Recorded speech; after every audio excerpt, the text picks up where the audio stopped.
मैंने कल ही आपको एक रिपोर्ट दिखाई थी कि बीजेपी में कुछ बड़े फेरबदल हो सकते हैं और अब इसकी सुगबुगाहट बहुत तेज हो गई है। ये भी कहा जा रहा है कि बीजेपी ने फेरबदल की कवायद को शुरू भी कर दिया है। राजस्थान समेत विधानसभा चुनाव वाले राज्यों में मंत्रियों की संख्या बढ़ाई जा सकती है। चर्चा है कि पीएम मोदी जुलाई के पहले हफ्ते में मंत्रिमंडल में फेरबदल कर सकते हैं। इस साल के अंत में राजस्थान, मध्य प्रदेश, छत्तीसगढ़, तेलंगाना और मिजोरम, इन 5 राज्यों में विधानसभा चुनाव और अगले साल 2024 में लोकसभा चुनाव होने वाले हैं। चुनाव में ज़्यादा वक्त नहीं है, इसीलिए इन चुनावों से पहले केंद्र की मोदी सरकार और बीजेपी के राष्ट्रीय और राज्य संगठन में अभी से फेरबदल की कवायदें शुरू हो गई हैं। प्रधानमंत्री नरेंद्र मोदी की केंद्र सरकार और बीजेपी राष्ट्रीय संगठन में व्यापक स्तर पर फेरबदल होने की चर्चाएं तेज हो गई हैं। पीएम मोदी ने बुधवार को अपने निवास पर केंद्रीय गृह मंत्री अमित शाह, भाजपा के राष्ट्रीय अध्यक्ष जेपी नड्डा और महासचिव बीएल संतोष के साथ लंबी मंत्रणा की, जिसके बाद 29 जून को जेपी नड्डा राजस्थान के भरतपुर और 30 जून को केंद्रीय गृह मंत्री अमित शाह उदयपुर और जयपुर के दौरे पर हैं। जनसभाओं के साथ ये दोनों नेता सियासी फीडबैक और संगठन की नब्ज भी टटोल रहे हैं। चर्चाएं हैं कि पीएम मोदी जुलाई के पहले हफ्ते में मंत्रिमंडल में फेरबदल कर सकते हैं। राजस्थान समेत विधानसभा चुनाव वाले राज्यों में मंत्रियों की संख्या बढ़ाई जा सकती है। कुछ पुराने मंत्रियों को हटाकर संगठन में भेजने की भी तैयारी है। आइए हम आपको बताते हैं कि राजस्थान से केंद्रीय मंत्रिमंडल के लिए कौन से सांसद हैं प्रमुख दावेदार। केंद्रीय कैबिनेट में एससी, एसटी, ओबीसी और महिला सांसदों की संख्या बढ़ने की उम्मीद है। साथ ही राजस्थान से जनरल ब्राह्मण वर्ग से भी सांसद मंत्री बनाए जा सकते हैं। फिलहाल राजस्थान से गजेंद्र सिंह शेखावत, भूपेंद्र यादव, अर्जुन राम मेघवाल, कैलाश चौधरी केंद्रीय मंत्री हैं। इनके अलावा लोकसभा अध्यक्ष ओम बिरला वैश्य वर्ग जनरल से आते हैं। इस लिहाज से राजस्थान के कई और भी सांसदों को केंद्र सरकार में मंत्री पद मिल सकता है, या हो सकता है कि कुछ शिफ्टिंग भी हो। उदाहरण के लिए जो अभी राजस्थान में आपको विधानसभा चुनाव में बड़े चेहरे के तौर पर दावेदार दिख रहे हैं, उनको पूरी तरह से राजस्थान में झोंका जा सकता है। कुछ ऐसे चेहरे जो ऐसा लगता है कि फिलहाल दौड़ में नहीं दिखाई पड़ रहे हैं, उनको केंद्र की राजनीति में लाया जा सकता है, उनके चेहरे को बड़ा किया जा सकता है, उनको सेटिस्फाई किया जा सकता है। कहना बहुत जल्दबाजी होगी, लेकिन फिर भी वसुंधरा राजे सिंधिया एक बहुत बड़ा चेहरा है। वसुंधरा राजे सिंधिया जिस तरह गृह मंत्री अमित शाह की रैली में दिखाई दी हैं, जिस तरीके से उन्होंने अपना भाषण दिया है, ये बात तो तय है कि उनको पूरा सम्मान दिया जा रहा है। राष्ट्रीय उपाध्यक्ष वो अभी हैं, लेकिन अभी चेहरे के तौर पर किसी को भी सामने नहीं रखा गया है। प्रधानमंत्री मोदी के चेहरे पर यह चुनाव लड़ा जाएगा। वसुंधरा राजे सिंधिया को ऐसी कोई पेशकश होती है तो भी वो इसको स्वीकार करेंगे नहीं, क्योंकि इसका सीधा मतलब होगा अगर उनको केंद्र के मंत्रिमंडल में लाया जाता है तो कि प्रदेश में कोई दूसरा चेहरा जो है वो कहीं ना कहीं अब बीजेपी आगे कर सकती है। जैसे राजेंद्र राठौड़ को लेकर चर्चाएं तेज हो गई हैं और गजेंद्र सिंह शेखावत जो ऑलरेडी जल शक्ति मंत्रालय जैसा बड़ा मंत्रालय देख रहे हैं, प्रधानमंत्री मोदी की बहुत महत्वाकांक्षी योजनाओं में से एक योजना है जिसके मंत्रालय को वो देख रहे हैं, वो लेकिन लगातार कैंपेनिंग कर रहे हैं राजस्थान में वो जगह जगह आपको रैलियां करते दिखाई देंगे। तो ये कुछ बड़े चेहरे हैं जो अब बीजेपी के नए चेहरों के तौर पर दिखाई पड़ रहे हैं। तो वसुंधरा राजे सिंधिया को लेकर कोई मैसेज दिया जाएगा, हालांकि इसकी संभावनाएं बहुत कम दिखाई पड़ती, क्योंकि खुद शायद वसुंधरा राजे सिंधिया इसके लिए तैयार ना हो। यदि उन्हें मंत्री बनना होता तो वो शायद बहुत पहले ही मंत्री बन चुकी होती, क्योंकि 5 साल का लंबा समय था जब अशोक गहलोत की ये सरकार चलती रही है। खैर, इस सब के बीच में कयासों के बाजार में कुछ भी हो सकता है। आपको बता दें, प्रदेश से लोकसभा और राज्यसभा दोनों सदनों में कुल 28 बीजेपी सांसद हैं, लेकिन केंद्रीय मंत्री सिर्फ 4 हैं। इनमें गजेंद्र सिंह शेखावत और भूपेंद्र यादव कैबिनेट मंत्री हैं, जबकि अर्जुन राम मेघवाल और कैलाश चौधरी राज्य मंत्री हैं, जबकि कोटा बूंदी सांसद ओम बिरला लोकसभा के स्पीकर पद पर हैं। इसलिए चुनावी साल में राजस्थान के कई सांसद और उनके समर्थक कार्यकर्ताओं की उम्मीदें बढ़ी हुई हैं। महिला सांसदों में दिया कुमारी, रंजीता कोहली की मजबूत दावेदारी है। अब वसुंधरा राजे सिंधिया को लेकर आपके जहन में ये भी सवाल है, वो तो विधायक हैं और अभी दूर दूर तक इस रेस में नहीं दिखाई पड़ती हैं। तो ये देखना बहुत ही ज़रूरी होगा कि उनकी भूमिकाएं क्या होती हैं। यदि उनकी भूमिकाएं राजस्थान तक सीमित रखी जाती हैं तो वो एक बहुत मजबूत दावेदार फिलहाल मुख्यमंत्री पद की दिखाई पड़ती हैं। लेकिन जिस तरह की रस्साकशी बीजेपी के भीतर राजस्थान में देखने को, राजस्थान में हालांकि दोनों ही दल जो बड़े दल हैं, बीजेपी और कांग्रेस के बीच में रस्साकशी देखने को मिल रही है। कांग्रेस में जहां बहुत स्पष्ट तौर पर गहलोत पायलट साथ में दिखाई देते हैं, तो वसुंधरा बनाम बहुत सारे चेहरे आपको दिखाई पड़ते हैं। राजेंद्र राठौड़, गजेंद्र सिंह शेखावत मुख्य रूप से इसमें आगे दिखाई पड़ते हैं। खैर, ये आने वाले दिनों की बात है, लेकिन राजस्थान पर बहुत फोकस प्रधानमंत्री मोदी करने वाले हैं अगले फेरबदल में। मोदी मंत्रिमंडल में राजस्थान के राजसमंद से सांसद और जयपुर के पूर्व राज परिवार की सदस्य दिया कुमारी और भरतपुर से सांसद रंजीता कोहली प्रमुख दावेदार हैं। ये दिया कुमारी वही हैं जो राज परिवार से भी आती हैं। प्रधानमंत्री मोदी के साथ इनकी एक तस्वीर भी बड़ी वायरल हुई थी जब वो उनको रिसीव करने के लिए गई थी, और दिया कुमारी को लेकर चर्चा होने लगी थी कि क्या कोई नया चेहरा जो है वो राजस्थान में देखने को मिल सकता है, क्योंकि सरप्राइज देती रहती है बीजेपी अलग अलग राज्यों के चुनाव के बाद।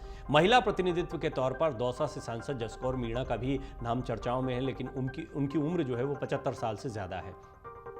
आदिवासी चेहरों में किरोड़ी लाल मीणा हैं, कनकमल कटारा हैं जो आज गृह मंत्री अमित शाह के साथ मंच पर मौजूद थे। अर्जुन लाल मीणा भी दौड़ में आ गए हैं। आदिवासी समाज यानी एसटी से आने वाले सांसदों में राज्यसभा सांसद डॉक्टर किरोड़ी लाल मीणा का नाम सबसे ऊपर है, जिनका पूर्वी राजस्थान सहित मीणा वोट बैंक पर अच्छा प्रभाव है, जो राजस्थान के अलावा मध्य प्रदेश समेत कई राज्यों में ट्राइबल वोट बैंक साधने के लिए अहम हो सकते हैं। ये बात सिर्फ राजस्थान के विधानसभा चुनाव की नहीं है, ये आगामी लोकसभा चुनाव की तैयारी भी गौर करने वाली बात है। बांसवाड़ा सांसद कनकमल कटारा और उदयपुर सांसद अर्जुन लाल मीणा भी मंत्री पद की रेस में शामिल हैं। बीजेपी के केंद्रीय नेताओं और आरएसएस में भी इनकी अच्छी पैठ है। बीजेपी प्रदेश अध्यक्ष और चित्तौड़गढ़ से सांसद सीपी जोशी ब्राह्मण जनरल वर्ग से हैं। पहले उन्हें भी केंद्रीय मंत्री बनाए जाने की चर्चा थी, लेकिन प्रदेश अध्यक्ष बनाने के बाद वो चर्चाएं कमजोर पड़ गईं। चुरू से सांसद राहुल कसवा भी मंत्री पद के दावेदारों में शामिल बताए जा रहे हैं। जयपुर ग्रामीण सांसद कर्नल राज्यवर्धन सिंह राठौड़ पूर्व में केंद्रीय सूचना प्रसारण मंत्री रह चुके हैं। पाली सांसद पीपी चौधरी और गंगानगर सांसद निहाल चंद मेघवाल पूर्व में केंद्रीय मंत्रिमंडल में रह चुके हैं। मंत्रिमंडल फेरबदल के बाद राष्ट्रीय संगठन ने भी बदलाव की घोषणा की है या रणनीति बनाई है। एक तरीके से अभी तो औपचारिक कोई घोषणा नहीं हुई, लेकिन ये बात कही जा रही है अंदर खाने सूत्रों के हवाले से कि यहाँ भी बड़े फेरबदल की तैयारियां हैं। मोदी मंत्रिमंडल में फेरबदल के बाद भाजपा के राष्ट्रीय स्तर के संगठन में बदलाव करने की रणनीति बनी हुई है। सूत्र बताते हैं कि राजस्थान समेत कई राज्यों की प्रदेश कार्यकारिणी बनाई जानी है। इसमें व्यापक फेरबदल की चर्चा हुई है। राजस्थान में प्रदेशाध्यक्ष बदला जा चुका है, लेकिन संगठन महामंत्री और प्रभारी भी बदलने की चर्चा काफी वक्त से चल रही है। विधानसभा के साथ ही आगामी लोकसभा चुनाव की तैयारियों में जुटी भाजपा केंद्रीय टीम से लेकर सभी राज्यों में जरूरी बदलाव करेगी। बदलाव की रूपरेखा तैयार करने के लिए सोमवार और मंगलवार को पार्टी अध्यक्ष जेपी नड्डा की गृह मंत्री अमित शाह और संगठन महासचिव बीएल संतोष के साथ भी कई दौर की मीटिंग हुई है। केंद्र और राज्यों में नई टीमें तैयार करने पर काफी मशक्कत इस दौरान हुई है।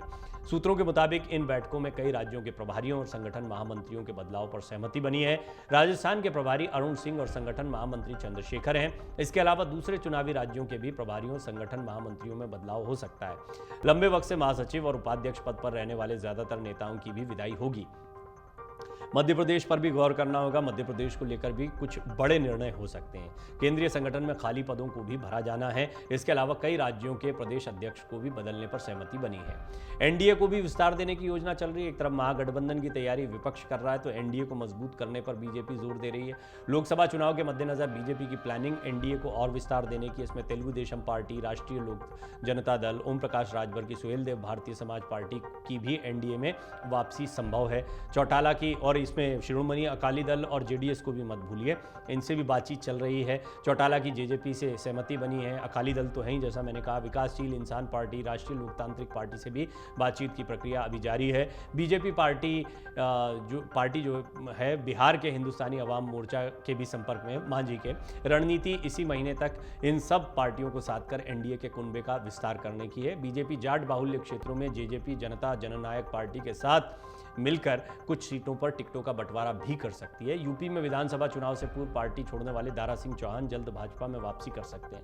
तो भाजपा अपने से दूर हुए सहयोगियों को साधने की कोशिश कर रही है, दूर हुए कई नेताओं को साधने की कोशिश कर रही है। एक व्यापक रणनीति पर साल 2024 के लोकसभा चुनाव और उससे पहले होने वाले विधानसभा चुनाव के पहले तैयारियों में बीजेपी जुटी हुई है। जैसे जैसे चुनाव नज़दीक आ रहे हैं, तमाम राजनीतिक दल अपने अपने सर्वे करवा रहे हैं। इन सर्वे के आधार पर टिकटों का निर्धारण हो, स्ट्रैटेजी बनाना हो, अलग अलग क्षेत्रों में जिन जगहों पर कमज़ोर हैं वहाँ पर कैसे काम करना है, जैसी रणनीतियों पर काम किया जा रहा है। राजस्थान बहुत महत्वपूर्ण राज्य है। दोनों ही बड़ी पार्टियों के लिए, बीजेपी और कांग्रेस की अपनी अपनी तैयारियां हैं। दोनों ने कमर कस ली है। चुनाव के मद्देनजर प्रदेश में राजनेताओं के दौरे भी जारी हैं। केंद्रीय रक्षा मंत्री राजनाथ सिंह के बाद केंद्रीय गृह मंत्री अमित शाह ने राजस्थान के उदयपुर का दौरा किया। वहीं दूसरी ओर कांग्रेस ने सीएम अशोक गहलोत और पायलट के विवाद के इतर एक सर्वे भी करवाया है। पहले भी ये कहा जा रहा था कि जिताऊ प्रत्याशियों को टिकट दिए जाएंगे। इसको लेकर एक इंटरनल सर्वे करवाया जाएगा। ये सर्वे करवा लिया गया है। इस सर्वे में क्या बातें आई हैं वो मैं आपको इस रिपोर्ट में बताऊंगा। बड़ा खुलासा हुआ इस सर्वे में। आगे की रिपोर्ट में हम आपको बताएंगे सर्वे क्या कह रहा है, उसके परिणाम क्या हैं, क्या सर्वे में निकले परिणाम से कांग्रेस सीख लेगी, इन किन सीटों पर कांग्रेस कमज़ोर महसूस कर रही है, जहां पर खास रणनीति के साथ चलेगी, क्या सचिन पायलट और गहलोत के बीच जो लड़ाई चली उसका कुछ असर होता दिखाई दे रहा है, कोई समझौता दोनों के बीच में होगा तो इसका फ़ायदा होगा। बहुत सारे सवाल हैं। इन सवालों के जवाब जानने से पहले जानिए सर्वे के क्या परिणाम रहे हैं। कांग्रेस ने इस चुनावी वर्ष के दौरान राजस्थान की 200 विधानसभा सीटों पर सर्वे करवाया। सर्वेक्षण के निष्कर्षों के अनुसार राज्य में 70 विधानसभा सीटें ऐसी हैं जहां पार्टी के मौजूदा नेताओं के चुनाव जीतने की संभावनाएं कम हैं। यानी 130 सीटों पर कांग्रेस बेहतर महसूस कर रही है, लेकिन इन 70 सीटों पर और काम करना चाहती है। इसी सर्वे रिपोर्ट से कांग्रेस ने नई रणनीति बनाना शुरू करी है। इन 70 सीटों में से कई सीटें ऐसी हैं जहां फिलहाल कांग्रेस के विधायक भी हैं और कुछ मंत्री भी हैं। बाकी बची हुई सीटें उन जिलों की हैं जहां कांग्रेस हाल ही में 2 या अधिक बार चुनाव हारी है। पिछले महीने कांग्रेस के वॉर रूम में विधायकों से 1-to-1 बातचीत का कार्यक्रम था। इस बातचीत में मुख्यमंत्री अशोक गहलोत और प्रदेश प्रभारी सुखजिंदर सिंह रंधावा की ओर से विधायकों और मंत्रियों को सावधान किया गया। इसके साथ ही स्पष्ट कर दिया गया कि वो चुनाव हार रहे हैं और उन्हें प्रचार अभियान में उतरना चाहिए और कड़ी मेहनत करनी चाहिए। जिन सीटों पर कांग्रेस को कमजोरी महसूस हो रही थी, अब वो कौन कौन सी सीटें हैं जहां कमजोर कांग्रेस पार्टी अपने सर्वे में पाई जा रही है। इंटरनल सर्वे में राजस्थान के कई विधानसभा सीटें ऐसी हैं जहां कांग्रेस लगातार 2 या 2 से अधिक बार चुनाव हारी है। इनमें आसपुर है, मनोहर थाना है, केशोराय पाटन है, सांगरिया है, मांडलगढ़ है, आसपुर नगर, विद्याधर नगर, अजमेर उत्तर, अजमेर दक्षिण, सल्लूवर, कपासन, चैतारण, बूंदी, मालपुरा, लाडपुरा, डग, राजसमंद, शाहपुरा, भीलवाड़ा, गढ़ी, जयपुर शहर और केशवराय पाटन, तो जैसा मैंने आपको बताया बीच में। इसके अलावा आहोर, रेवदर, आसिन, जालोर, सुमेरपुर, पाली, मावली, पीलीबंगा, खानपुर, रानीवाड़ा, फुलेरा, फलोदी, बाली, भीनमाल, गोंगुदा, छबड़ा, उदयपुर ग्रामीण, रायसिंह नगर, मुंडावर, रामगंज मंडी, नागौर, चुरू, सूरतगढ़, चौमू, नसीराबाद शामिल हैं। अब कांग्रेस पार्टी क्या करेगी? कमजोर सीटों पर कांग्रेस एक अनोखा फॉर्मूला आजमाने की तैयारी में है। राहुल गांधी ने कहा है कि 50% सीटों पर युवाओं को मौका दिया जाएगा, यानी विधानसभा की 100 सीटें। ऐसे में इस फॉर्मूले को इन सीटों पर परखा जा सकता है। इसके साथ ही मुख्यमंत्री अशोक गहलोत ने कहा कि नामांकन के अंतिम समय में टिकट का खुलासा करने के बजाय 2 महीने पहले उम्मीदवारों की घोषणा कर दी जाए, ताकि उम्मीदवार को क्षेत्र में मेहनत करने का अवसर मिल सके, आपसी सिरफुटअव्वल से भी उभरने का मौका मिल सके। क्योंकि टिकटों का वितरण होता है तब बागी भी खड़े हो जाते हैं। 3 जुलाई को एक महत्वपूर्ण बैठक होने जा रही है। मीडिया रिपोर्ट्स के मुताबिक 3 जुलाई को राजस्थान कांग्रेस के नेताओं के साथ पार्टी के राष्ट्रीय अध्यक्ष मल्लिकार्जुन खड़गे, पूर्व अध्यक्ष राहुल गांधी बैठक करेंगे। माना जा रहा है कि इस बैठक में सचिन पायलट को लेकर कांग्रेस आलाकमान कोई बड़ा फैसला ले सकती है। कहा यह भी जा रहा है कि सचिन पायलट को कोई बड़ी जिम्मेदारी देकर पार्टी उनकी नाराजगी को दूर करने के प्रयास कर सकती है। लेकिन इस सब के बीच में ये भी गौर करने वाली बात है कि कई ऐसी सीटें हैं जहां पर कांग्रेस अपने आप को मजबूत महसूस कर रही है। तो जहां कमज़ोर है वहां पर ज़्यादा ध्यान होगा, वहां पर ज़्यादा तैयारी की जाएगी। जिन 70 सीटों के विषय में मैंने जिक्र किया है, इन 70 सीटों पर कुछ फॉर्मूलाज के साथ युवाओं को मौका देकर ज़्यादा तैयारी के साथ कांग्रेस उतरने का मन बना रही है। दूसरी बड़ी बात यह है कि जिन सीटों पर कांग्रेस मजबूत है उन पर भी खास तय, क्योंकि जहां पर मजबूत हैं वहां पर और ज़्यादा काम करना पड़ेगा, क्योंकि लोगों को ज़्यादा उम्मीदें होती हैं। तो कांग्रेस को ऐसा लगता है कि इन 70 सीटों के इतर भी कई ऐसी सीटें हैं जो बाकी की 130 सीटें बचती हैं, उन पर भी काम करने की ज़रूरत है। इनको प्रभाव वाली क्षेत्रों में भी आप बांट सकते हैं।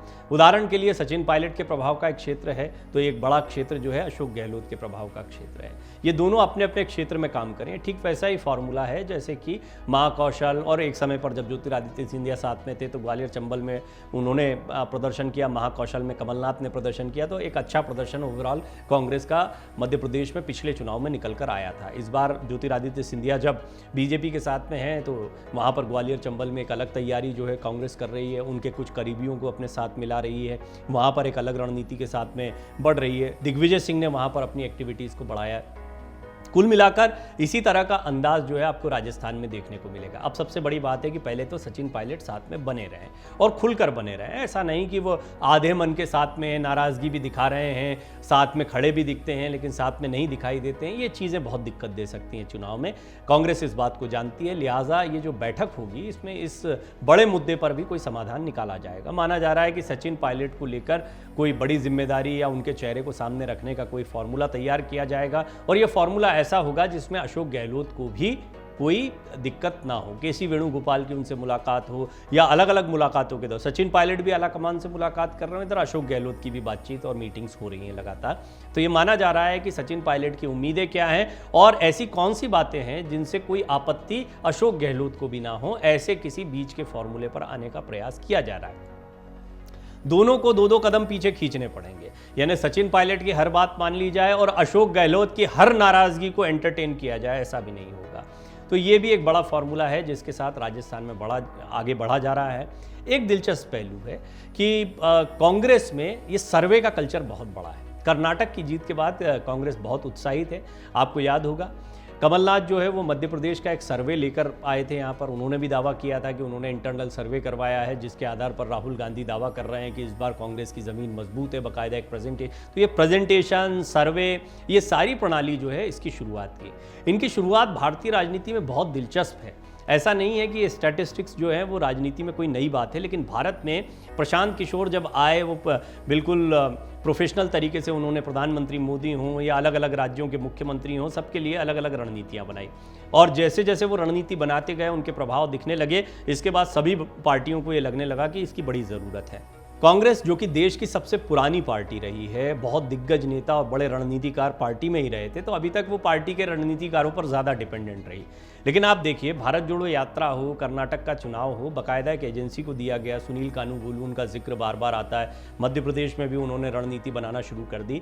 यानी ज़मीन पर नेता अपना काम करते रहें, अपनी समझ, अपने राजनीतिक अनुभव का इस्तेमाल करते रहें, लेकिन चुनाव में आपको एक व्यापक रणनीति के साथ में उतरना पड़ता है, सर्वे करने पड़ते हैं, लोगों का मन जानना पड़ता है, बहुत व्यवस्थित तरीके गणित है। तो चुनाव का ये जो गणित है, ये प्रशांत किशोर की देन है और अब इसको कांग्रेस बहुत जमकर आजमा रही है। एक इंटरनल सर्वे करवा लिया गया राजस्थान में। ऐसा कहा जा रहा है कि आने वाले दिनों में भी सर्वे होते रहेंगे।